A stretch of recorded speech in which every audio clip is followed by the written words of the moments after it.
Welcome, traveler. We're glad you're here. Every story you hear is made with care and passion.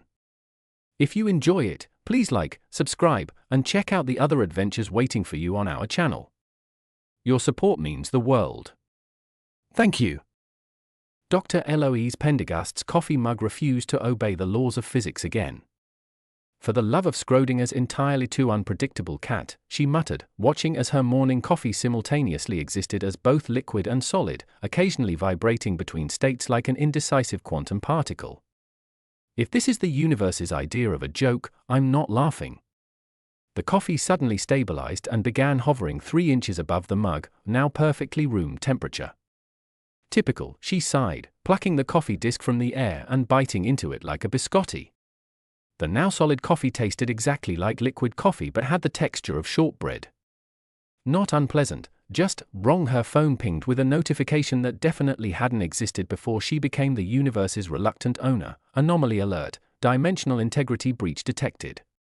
Multiple locations. Severity, concerning. Eloise pinched the bridge of her nose. After 6 cosmic catastrophes, including unstable consciousness outbreaks, potluck disasters, black hole spars gone wrong, universal constant fluctuations, and fraudulent cosmic auditors, she'd finally started accepting her role. Not just accepting it, embracing it. The universe was hers to protect, and despite her initial resistance, she'd grown rather fond of it. Neem. Paradox, she called out. We've got another one. From the hallway closet, which now somehow contained an interdimensional pocket space that her companions preferred to conventional bedrooms, emerged a shimmering crystalline figure constructed of what appeared to be fragments of glowing data. Good morning, Eloise, memo sign, or Neem, as they preferred, greeted cheerfully. I was just reviewing the collective memories of 17 different civilizations that evolved inside gas giants. Did you know that? Not now, Neem, Eloise interrupted. Dimensional integrity breach. Multiple locations.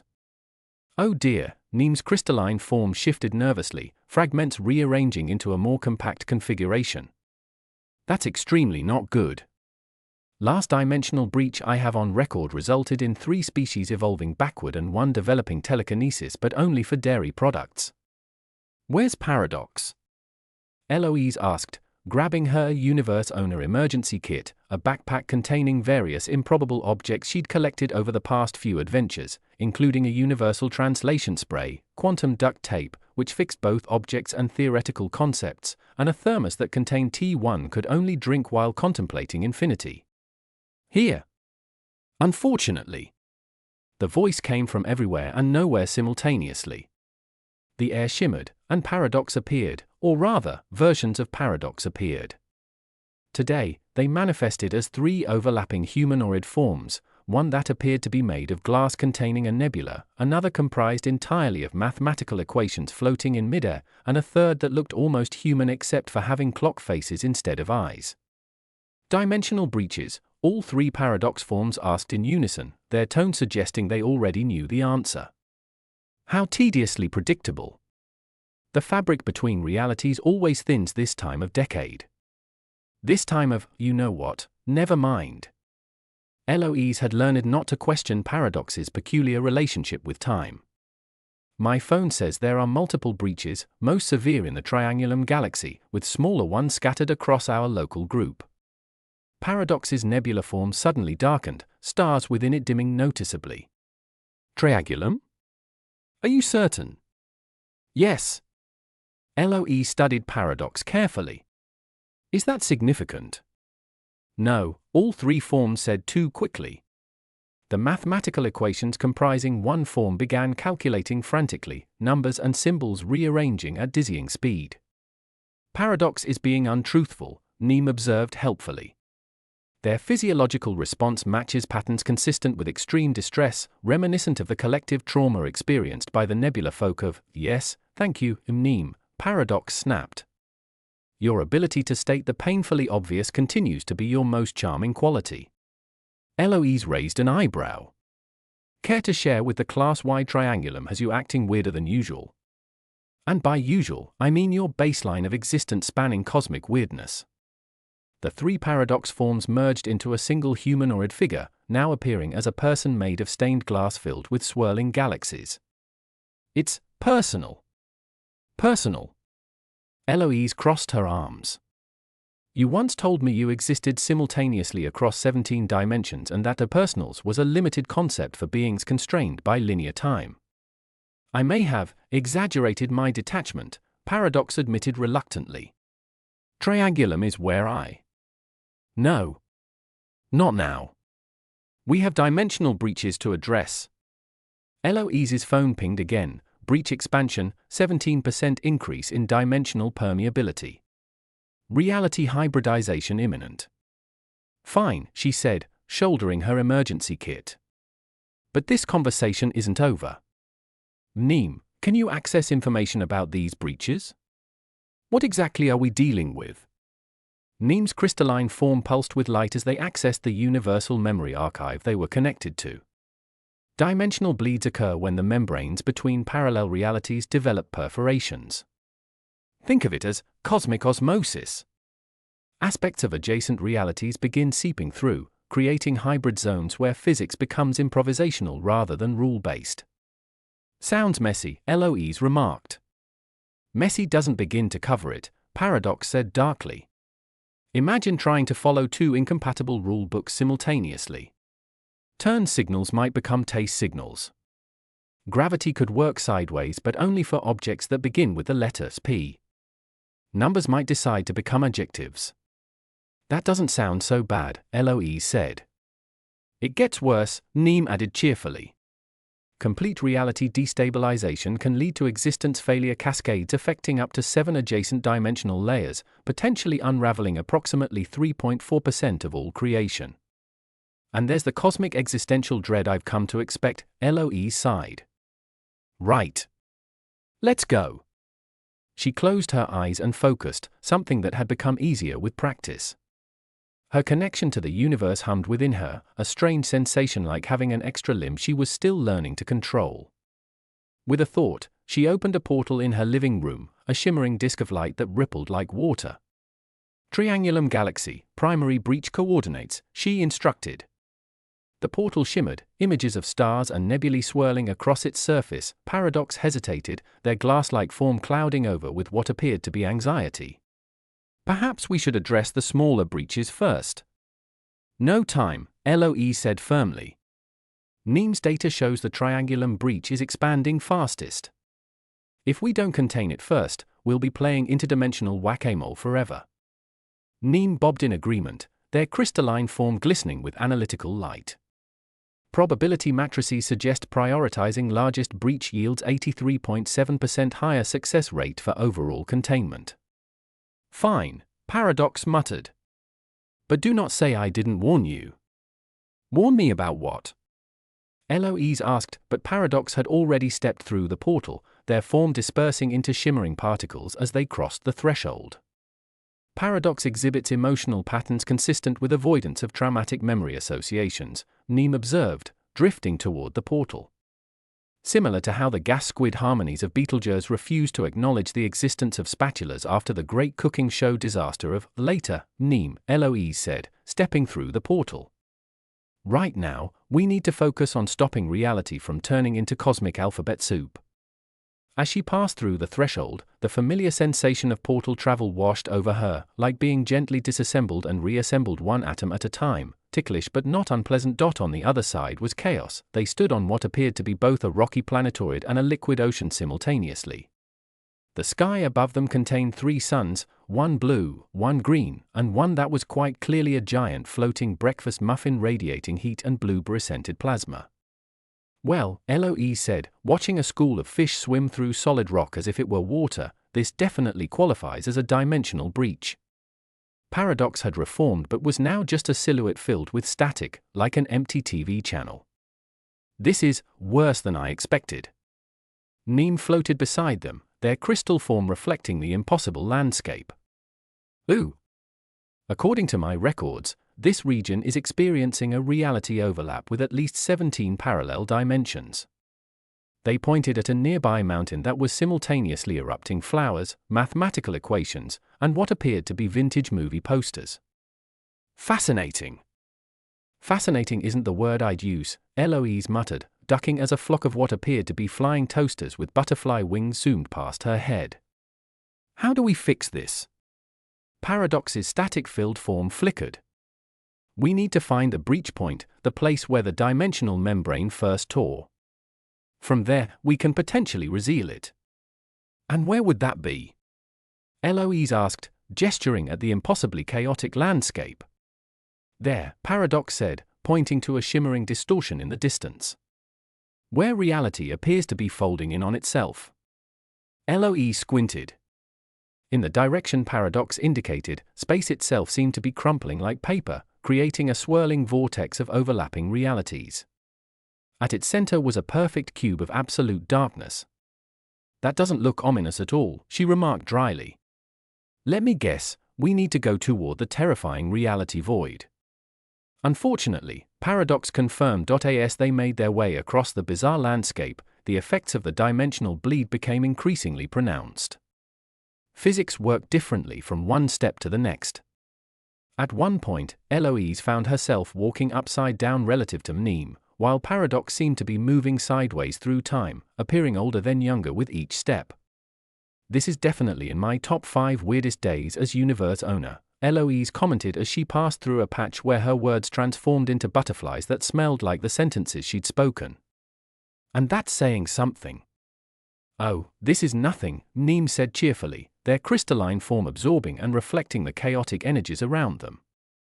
The great reality tangle of the Horsehead Nebula caused an entire civilization to speak exclusively in interpretive dance for 7 centuries.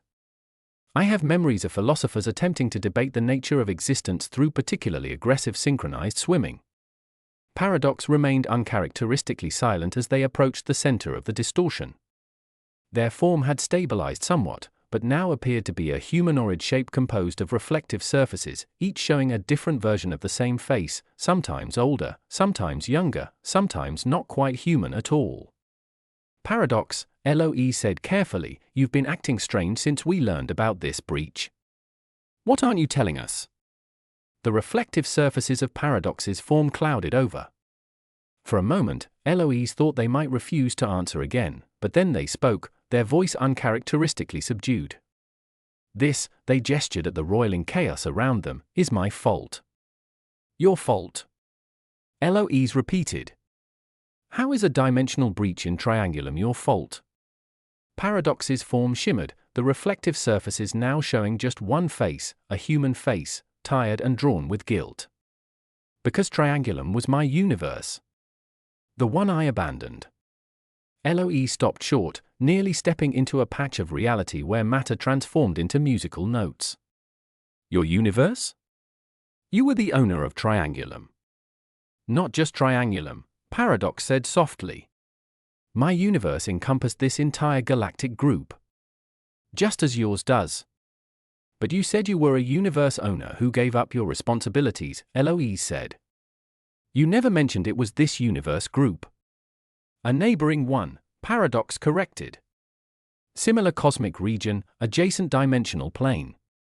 My actions damaged the barriers between our realities. Mneem's crystalline structure pulsed with sudden recognition. Oh. I'm accessing memories now? Triangulum experienced a catastrophic dimensional event approximately 42,000 years ago, local time. The records refer to it as the shattering. Over 7 major civilizations collapsed when reality became unreadable. Paradox flinched. Yes. The shattering. My legacy. A flying teapot, literal china with wings, fluttered past them, pouring what appeared to be liquid starlight. The ground beneath them began to transform from stone to glass to something that resembled sentient pudding before stabilizing again. We need to keep moving, Eloise said, eyeing the encroaching chaos. But I want the full story, Paradox. Now. Paradox's reflective surfaces rippled. Very well. But it's not a pleasant tale. As they continued toward the center of the distortion, Paradox began their story, their voice taking on a quality Eloise had never heard before, something almost human. Before I became this, Paradox gestured to their multidimensional form, I was someone else, My name was Arjun Mehra. I was a mathematician specializing in topological dimensions and quantum field theory. You were human? Eloise asked, surprised. As human as you, once, Paradox, or Arjun, confirmed. I stumbled upon the Chronoflux Emporium much as you did. Unlike you, I was looking for it. My research had led me to theories about interdimensional spaces. I believed I'd found mathematical proof of layered realities. And the Emporium appeared to you? Eloise asked, carefully navigating around a section where gravity had been replaced by skepticism, objects falling or floating based on how believable they appeared. Not immediately, Paradox continued. I spent years searching, developing technologies to detect dimensional anomalies. When I finally found it, I was eager. Too eager. Let me guess, Eloise said. You bought a universe without reading the fine print. Worse, Paradox's form darkened. I sought out the responsibilities you tried to avoid. I believed ownership would grant me the power to prove my theories correct, to understand the fundamental nature of reality. And did it? Yes. And no. Paradox's form shifted again, briefly taking on a more human appearance, a middle-aged man with tired eyes and an expression of profound regret. I gained knowledge beyond anything I could have imagined. But knowledge without wisdom is dangerous. They were getting closer to the central distortion now. The cube of darkness at its center was larger, pulsing with negative energy that seemed to consume light and matter alike. Around it, reality twisted into impossible geometries. What happened? Eloise prompted as they took shelter behind what appeared to be a boulder that was simultaneously a collection of musical instruments and a small, confused dinosaur. I discovered something in my universe, Paradox said quietly. Something that shouldn't have been there. Echo points, similar to those you've encountered. The places where reality seems edited, Eloise nodded. We've been finding them scattered throughout the cosmos. Yes. But I found thousands of them, concentrated in specific patterns. After years of investigation, I discovered they were test sites. Test sites. Places where someone had been experimenting with the fundamental code of reality. Making small adjustments, observing the results, then reverting or advancing the changes. Paradox's form rippled with what might have been anger. My universe was being used as a cosmic laboratory. By whom? Eloise asked, though she had already guessed the answer. The architect, Paradox confirmed. The original creator of all universes, including yours and mine. I learned they had been planning something called the Reclamation, a reset of all universes to some idealized original state. A reset? Eloise felt a chill. You mean, erasing billions of years of cosmic evolution, Paradox said grimly. Countless civilizations, species, worlds, all reverted to some pure design that excluded the beautiful chaos of natural development. Neem's crystalline form dimmed. That would mean the erasure of approximately 7.8 septillion conscious entities across all dimensional planes. An extinction event unparalleled in any universal memory archive.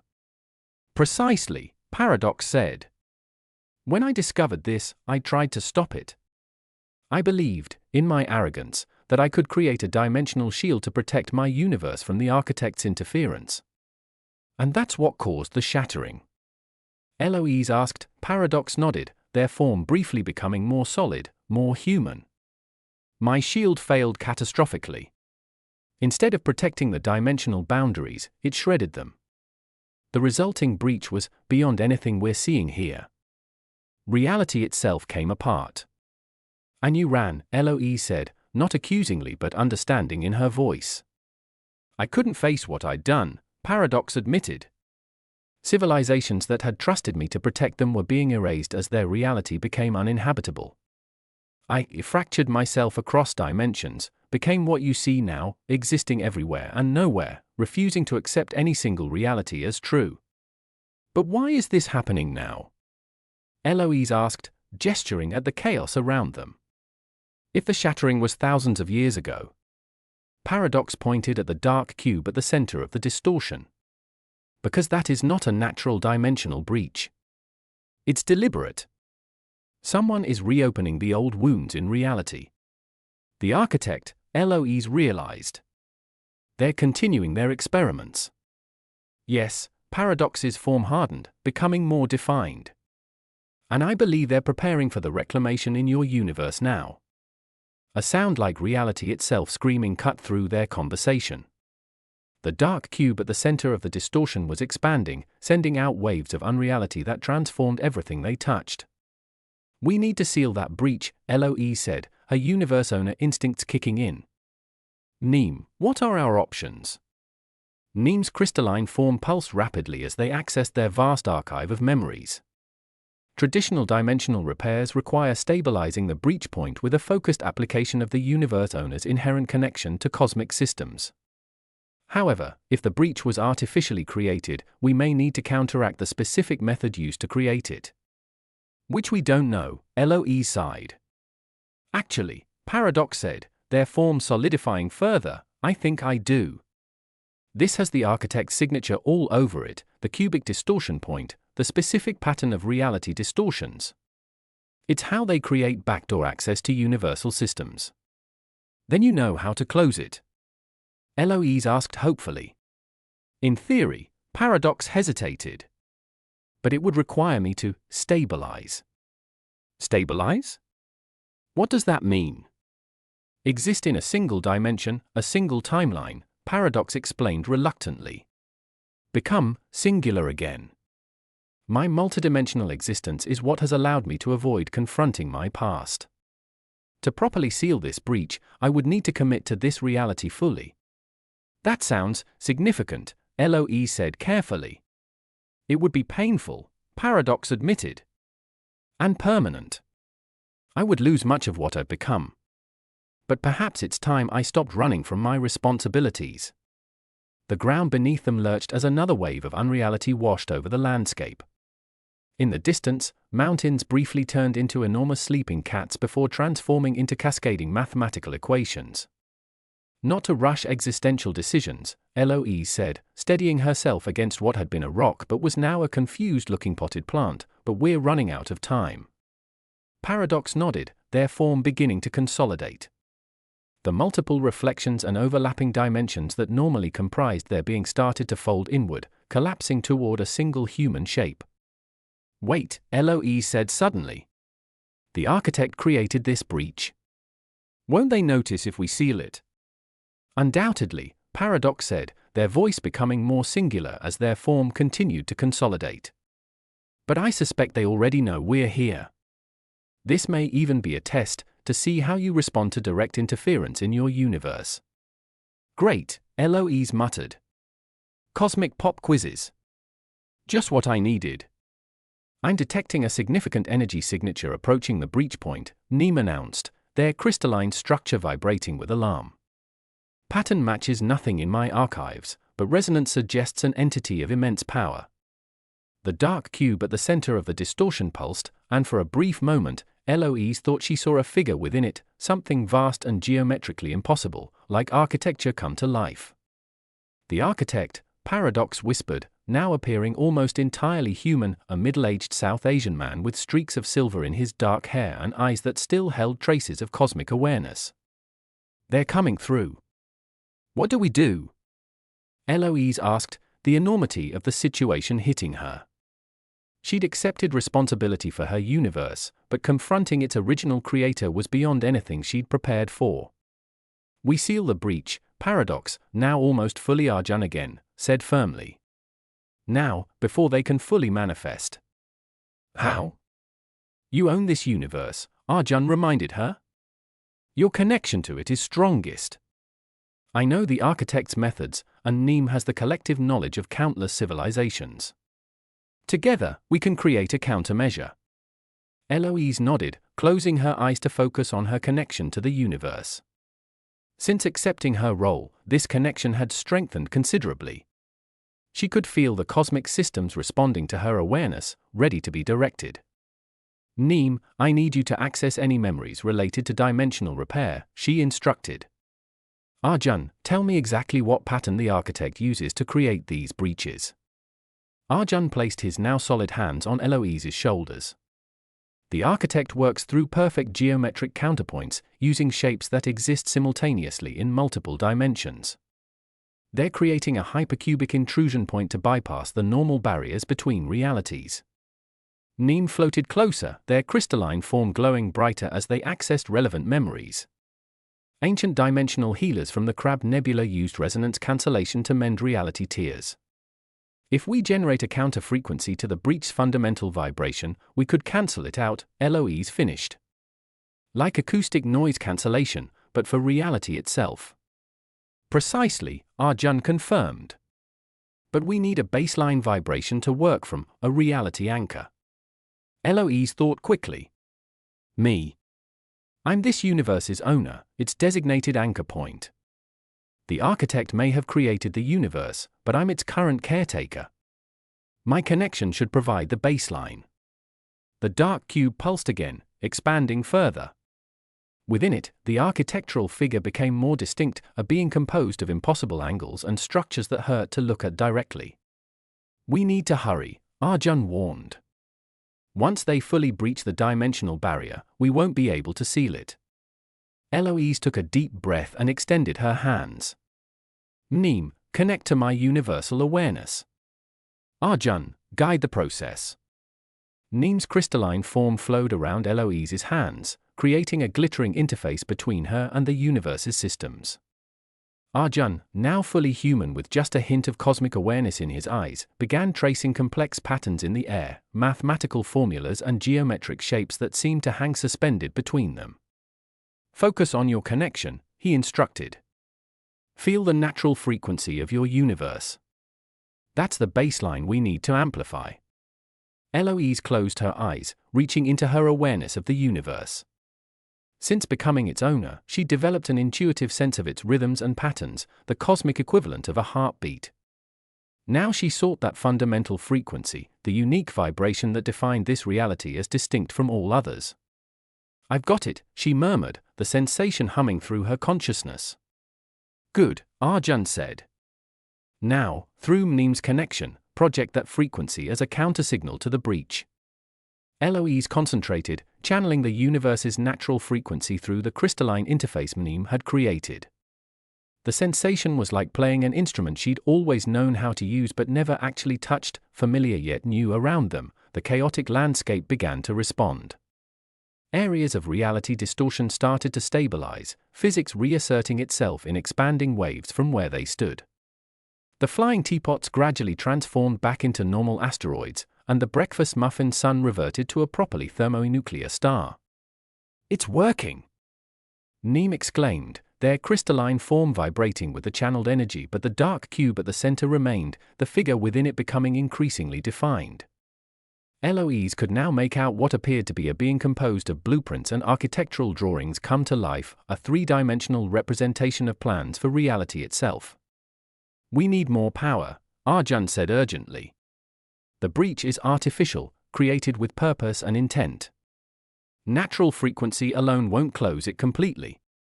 What else do we need? Eloise asked, maintaining her concentration on the universal frequency. A counter-intention, Arjun explained. The architect created this breach with the intention of reclaiming control. We need to oppose that with an equally powerful intention, your commitment to protecting this universe as its rightful caretaker. Eloise nodded, understanding. In the month since accidentally purchasing the universe, she'd gone from desperate to return it to deeply committed to its protection. Now she focused on that commitment, her determination to preserve the natural evolution of countless worlds and civilizations against any attempt to reset them to some pure original state. The energy flowing through her intensified, the universal frequency gaining harmonics of protection and stewardship.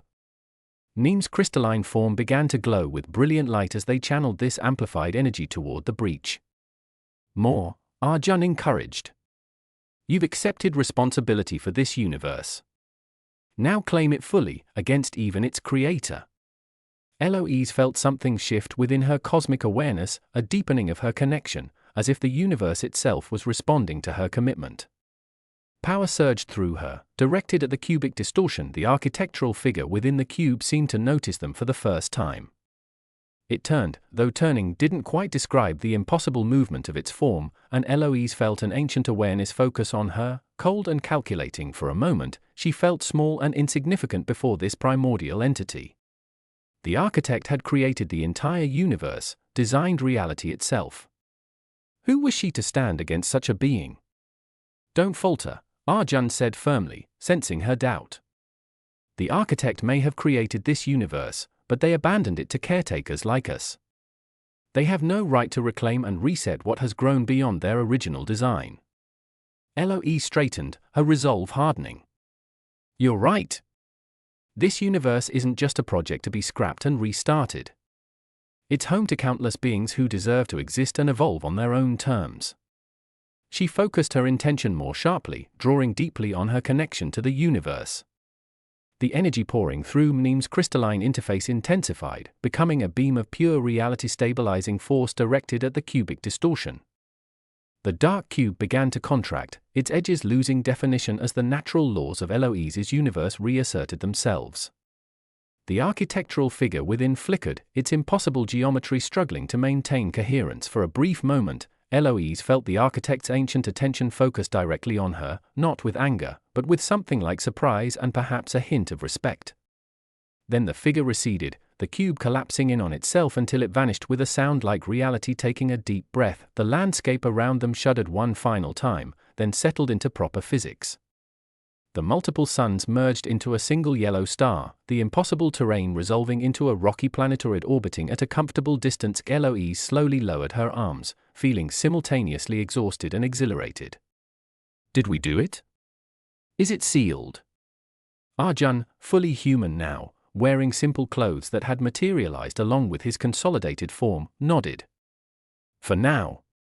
The architect has withdrawn, and the breach is closed. Mneem's crystalline form dimmed to a comfortable glow as they disconnected from the universal interface. Dimensional integrity restored to 99.7% of normal parameters. Residual reality fluctuation should stabilize naturally within approximately 72 hours. Eloise turned to Arjun, really seeing him clearly for the first time. Without his multidimensional existence, he appeared as an ordinary human in his 50s, distinguished, with intelligent eyes that still held traces of cosmic awareness, but now grounded in a single reality. So you're human again? She asked. Arjun flexed his hands, examining them with a mixture of wonder and sadness. Mostly. I've retained some knowledge and awareness from my time as Paradox, but I'm now bound to this timeline, this dimension. No more existing across multiple realities simultaneously. Are you okay with that? He smiled ruefully. It was time. I've been running from my responsibilities for too long. The shattering was my mistake, and I've never properly faced the consequences. Mneem drifted closer, their crystalline form shifting to a more humanoid shape. According to my archives, many of the civilizations affected by the shattering eventually stabilized and adapted to their new reality. 7 major species evolved specifically to thrive in dimensionally unstable environments. Really? Arjun looked surprised, then thoughtful. I never knew. I left too quickly, assumed total destruction. Life adapts, Eloise said gently. Even to cosmic disasters. Perhaps I should see for myself, Arjun mused. Visit the aftermath of my mistakes, help where I can. First, Eloise said, we need to address the bigger issue. The architect is clearly moving forward with their plan for the reclamation. This breach wasn't random, it was a test, maybe even a message. Indeed, Arjun agreed. They're probing your defenses, assessing your capabilities as universe owner. The echo points we've been finding throughout your universe are likely part of their preparations. Then we need to be prepared, Eloise said firmly. I'm not letting them reset my universe and erase billions of years of evolution and countless civilizations. Our universe, Arjun corrected with a small smile. If you'll accept my help. I may no longer be Paradox, multidimensional know-it-all, but I do understand the architect's methods better than most. And I possess approximately 7.2 trillion distinct memories pertaining to dimensional anomalies and reality stabilization techniques, Mneem added cheerfully.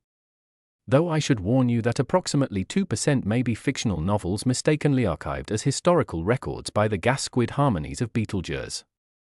Only 2%? I'm impressed, Eloise laughed. She looked between her companions, one newly human but cosmically experienced, one a living memory archive with questionable filtering systems. Not the team she would have chosen when she accidentally purchased a universe, but exactly the team she needed now. All right then, she said with determination. Let's head back and figure out our next steps. If the architect wants to reclaim my universe, they'll have to go through us first. As they prepared to open a portal back to Earth, Arjun placed a hand on Eloise's shoulder. Thank you, he said simply. For what? For showing me that running from responsibility is never the answer. I spent thousands of years existing across dimensions to avoid facing my mistakes. You accepted your accidental responsibility and turned it into purpose. Eloise smiled. Well, I did try to return the universe for the first few catastrophes. But you stayed, Arjun pointed out. Even now, knowing the architect themselves might become your adversary, you're committed to protecting this universe. Someone has to, Eloise said with a shrug. Might as well be the person with the cosmic receipt. As a portal shimmered open before them, showing Eloise's apartment on the other side, Neem's crystalline form pulsed with sudden insight. I've just accessed a relevant memory fragment, they announced. According to records from the celestial librarians of Andromeda, the architect has attempted reclamation procedures in 13 previous universal systems. And? Eloise prompted. In every case, they were opposed by the current universe owners, Neem continued. And in every case, the outcome was different. Some owners surrendered, some fought directly, some negotiated compromises. What determined the outcome? Arjun asked. Neem's form shimmered thoughtfully. The records suggest it wasn't about power but about legitimacy. The architect respects rightful ownership. They created the Chronoflux Emporium system, after all. The universe owners who most successfully protected their realities were those who demonstrated true stewardship rather than mere possession. Eloise considered this as they stepped through the portal back into her apartment. So we need to prove I'm not just the universe's accidental owner, but its legitimate caretaker. Precisely, Arjun confirmed. And based on how you handled this breach, I'd say you're well on your way. Back in the apartment, Eloise's coffee mug sat on the counter, the coffee within it now perfectly normal and at exactly her preferred drinking temperature. A small but clear sign of the universe's approval. Well, she said, picking up the mug, at least one thing has improved since I became universe owner. The coffee is always perfect. Well, she said, picking up the mug, at least one thing has improved since I became universe owner. The coffee is always perfect. A small perk of cosmic responsibility, Arjun agreed with a small smile, looking somewhat disoriented as he adjusted to existing in a single dimension. Neem floated toward Eloise's bookshelf, their crystalline form reflecting the spines of physics textbooks and sci-fi novels. I'm detecting numerous residual dimensional anomalies throughout the universal system. While the primary breach is sealed, 17 smaller breaches remain active. The architect's testing multiple entry points, Arjun said grimly.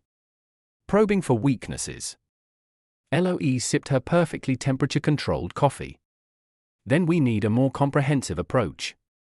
Sealing breaches one by one is reactive. We need to be proactive. She walked to her living room whiteboard, now expanded to cover an entire wall and containing equations that occasionally solved themselves when she wasn't looking, and began sketching a diagram of the universe, highlighting known echo points and breach locations. If these are all connected to the architect's reclamation plan, there must be a pattern, she said, circling clusters of anomalies. Neem, can you analyze the spatial distribution of all known echo points? Neem's form pulsed as they processed the request. Calculating.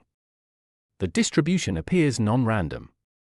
When mapped in 7-dimensional space, the pattern resembles a recursive fractal implementation of, they paused, crystal fragments rearranging in apparent confusion. Of what? Eloise prompted. Of your signature, Neem finished, sounding surprised. The echo points, when mapped properly, form a pattern matching your specific resonance pattern as universe owner.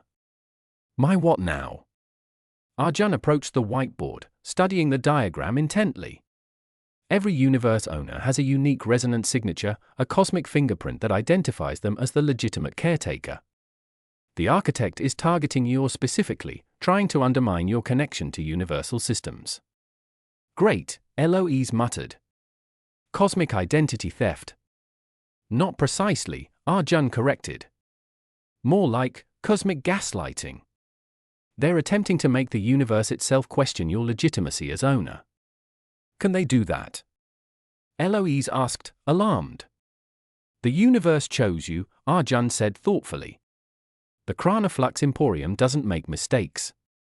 There's a reason you were selected as this universe's caretaker, especially at this crucial time. You think me becoming universe owner wasn't an accident? Eloise looked skeptical. I literally tripped and knocked over a display case.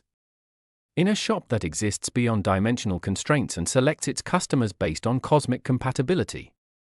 Arjun raised an eyebrow. Accidents like that don't happen in the Chronoflux Emporium.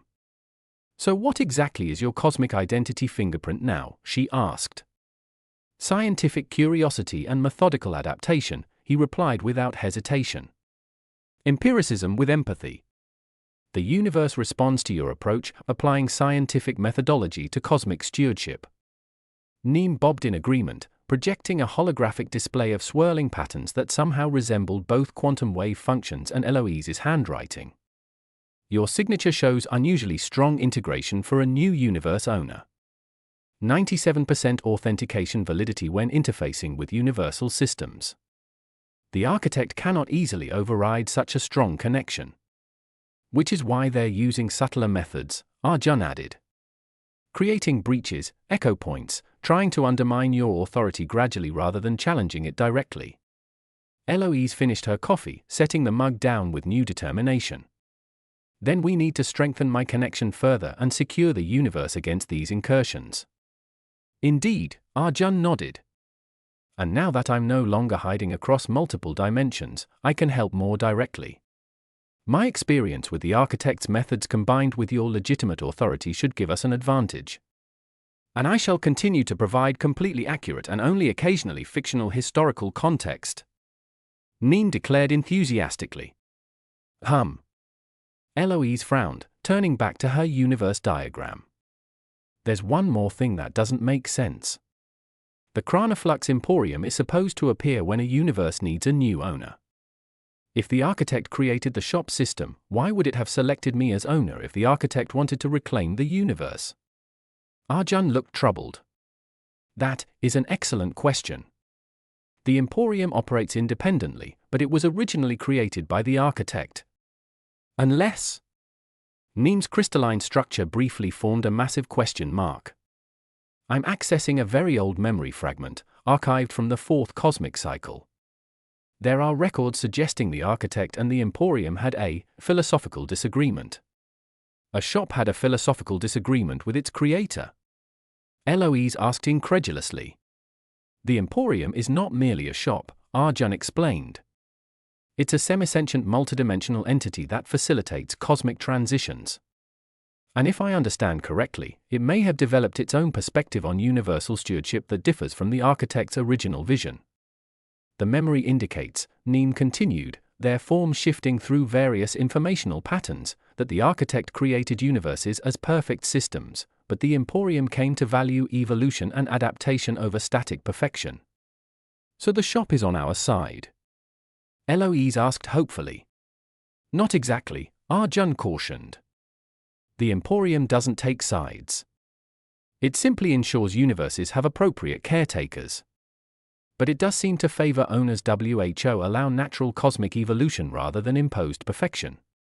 Eloise turned to the window, gazing at the night sky where stars twinkled, occasionally in non-standard colors and patterns since she'd become universe owner. Well then, she said with newfound resolve, we have work to do. The architect may have created this universe, but they don't get to reset billions of years of evolution just because reality didn't develop according to their perfect blueprint. Her phone pinged with a notification, Universal Systems Alert, Owner Authentication Strengthened. Dimensional Integrity Protocols Enhanced.